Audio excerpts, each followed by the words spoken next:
प्रदेश भर में बिजली चोरों के खिलाफ हल्ला बोला गया और खबर अभी तक पर इसको लेकर बिजली मंत्री रणजीत सिंह बोले। कल से प्रदेश भर में बिजली विभाग की रेड जारी है। 500 से ज्यादा टीमों ने छापेमारी की है और इसके साथ ही 14,000 से ज्यादा जगहों पर छापेमारी की गई। ये कहना था खबर अभी तक पर चौधरी रणजीत सिंह का, जो हरियाणा के ऊर्जा मंत्री हैं।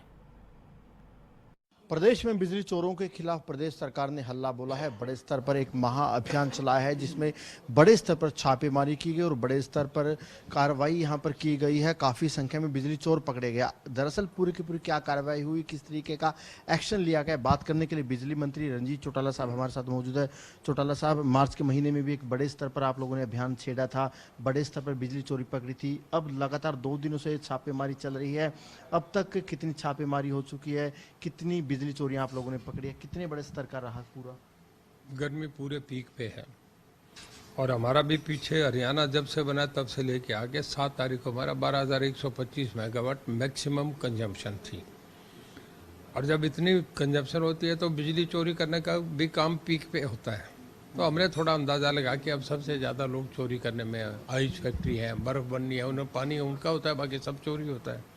आइस कैंडी है, कोल्ड स्टोरेजेज हैं, आपके पेट्रोल पंप्स हैं, ऐसे सब जगह जो थे गेस्ट हाउसेज हैं, सब जगह चोरी हो रही थी। हमें कुछ रैकिंग करी, हमें इनपुट थे। इसके बाद हमने 507 टीमें बनाई जिसमें आपका बिजली डिपार्टमेंट के लोग थे, सीएम स्क्वाड के लोग भी थे, विजिलेंस के लोग भी थे, हरियाणा पुलिस के लोग भी थे। और 507 टीम बना के हमने कोई समझो कि टोटल 3500 के करीब आदमी थे जिन्हें पूरा हमने 15 दिन से हम रैकिंग कर रहे थे, इस पे एक्सरसाइज कर रहे थे। और हमारा सबसे बड़ा सक्सेसफुल अभियान ये रहा कि किसी को खबर नहीं थी। और कल सुबह 4 बजे से सब जगह हमारी टीमों ने रेड करना शुरू करा। 14,100 कुछ केसेस हमने कल चेक करे, जिन परमिसेस को हमने जाके नॉक करा।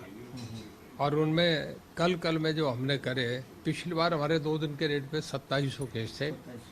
अब के जो हुआ है वो कल में हमारे 3400 केसेस हो गए और आज 1,000 के करीब आज अब तक हो गए। मैं समझता हूँ 4,500 केसेस चोरी के पकड़े, जो पिछली बार से ज़्यादा है अभी तक। जब पिछली बार हमने पकड़ा, अब 10 मेगावाट की चोरी है। पिछली बार जब पकड़ा तो हमारा रेवेन्यू 536 करोड़ रुपया 1 महीने में। इस बार कितना का रेवेन्यू पे असर पड़ा होगा, क्योंकि बड़े स्तर पर बिजली चोरी लगने पे अब जो जो जितने लोग 4,000 लोग जब लाइनों पे आ जाएंगे तो आप समझो कि अंदाजा नहीं है, 500 करोड़ से भी ऊपर रेवेन्यू बढ़ेगा। और जुर्माना कितने स्तर पर होगा? और जिस स्तर पर चोरी हो रही थी, कहना कहीं बड़ा नुकसान प्रदेश के राजस्व को हो रहा है। जुर्माना तो शायद इतना ना हो, ये तो 20, 30, 50 करोड़ में होगा, पर जो जुड़ जाएंगे लोग और जो पीछे रुका हुआ था पैसे भर के जो करेंगे, जिन्होंने कनेक्शन नहीं ले रखे थे, चोरी कर रहे थे, उन्हें सारा पिछला कैलकुलेशन होगी, पैसा भरना पड़ेगा, एरियज रिकवरी होगी, बहुत बड़ा अमाउंट हो जाता है। इतनी बड़ी छापेमारी के बाद आप क्या मानते हैं कि बिजली चोरी कितनी रुक पाएगी? और जब बिजली चोरी रुक पाएगी, जो एक आम आदमी, एक आम उपभोक्ता को जो आप बिजली देते हैं, उस पर कितना असर पड़ेगा? कितनी बिजली सप्लाई है उनको और ज़्यादा हो पाएगी? फिर मैं समझता हूँ कि अब इसके बाद चोरी करने से तो लोग हट जाएंगे। डर लगने लग गया कि बहुत बड़े लार्ज स्केल पे कोई सोच नहीं सकता था कि इतना बड़ा रेड भी हो सकता है। पहली बार हुआ इतना बड़ा रेड। जब ऐसे होंगे, एक पहले हो गया था, फिर 6 महीने बाद हो गया, तो लोग डर के संभलेंगे, ऐसा करने से झिझकेंगे, मेरा ये मानना है। क्योंकि बड़ा पैसा 10 टाइम्स बढ़ के लगता है ना, तो फिर आदमी समझता है कि नहीं देना ठीक है, आदत बना लो। अगर देखा जाए पंजाब में बिजली का संकट गहराता जा रहा है। अगर हरियाणा की बात करें, क्योंकि अभी तक बारिश उतनी हुई नहीं है, मानसून भी आ ही गया है, तो ऐसे में बिजली की कितनी जरूरत हरियाणा के लिए है, कितनी कमी आप मानते हैं? और ख़ासतौर से आप लोगों ने धान के किसानों के लिए बड़ा फैसला लिया कि हम उनको 2 घंटे एक्स्ट्रा बिजली देंगे, तो क्या संभव मानते हैं? देखिए 12,000 मेगावाट हम पे है। इसके बाद पानीपत का थर्मल वो विंडो अभी ओपन है हमारी, वहाँ से भी हम 300 मेगावाट कभी भी उठा सकते हैं। इसके अलावा महाराष्ट्र, आंध्रा और केरल में, कर्नाटक में बारिशें होगी, वहाँ पहले मानसून आ जाता है। तो बिजली अब तो वहाँ ये हालत है कि 3 रुपये 15 पैसे, 3 रुपये 17 पैसे हमें ऑफर आ रही है। हमें 5,000 मेगावाट उठाने पड़े, 3,000 उठाने पड़े तो आज उठा सकते हैं, कोई दिक्कत नहीं है। अब तक मैक्सिमम हमारी 12,125 मेगावाट बिजली की खपत आई है।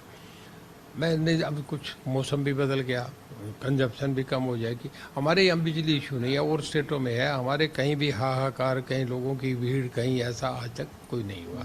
टेक्निकली फॉल्ट हो जाता है, कभी कोई ट्रांसफार्मर हो गया, कहीं कंडक्टर गर्म होने से हो गया, कभी लाइन में गर्म हो जाती है, वो टेम्परेरी होता है, आधा घंटा 20 मिनट का संभाल लेते हैं। 2014 में जब बीजेपी सरकार आई, जो बिजली निगम है हमेशा घाटे में रहते हैं, फिलहाल की क्या स्थिति आप मानते हैं कि कितना घाटे में है, और आप किस तरीके का टारगेट लेकर चल रहे हो कि ये मुनाफे की तरफ आए सारे के सारे निगम?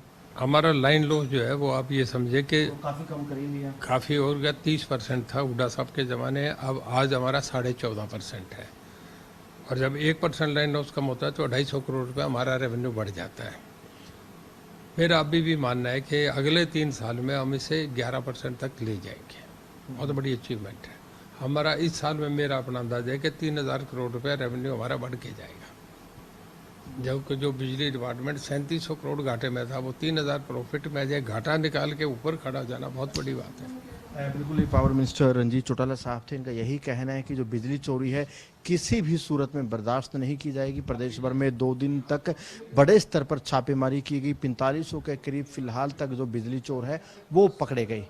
कैमरामैन जतिन के साथ अनिल मोर, खबरें अभी तक, चंडीगढ़।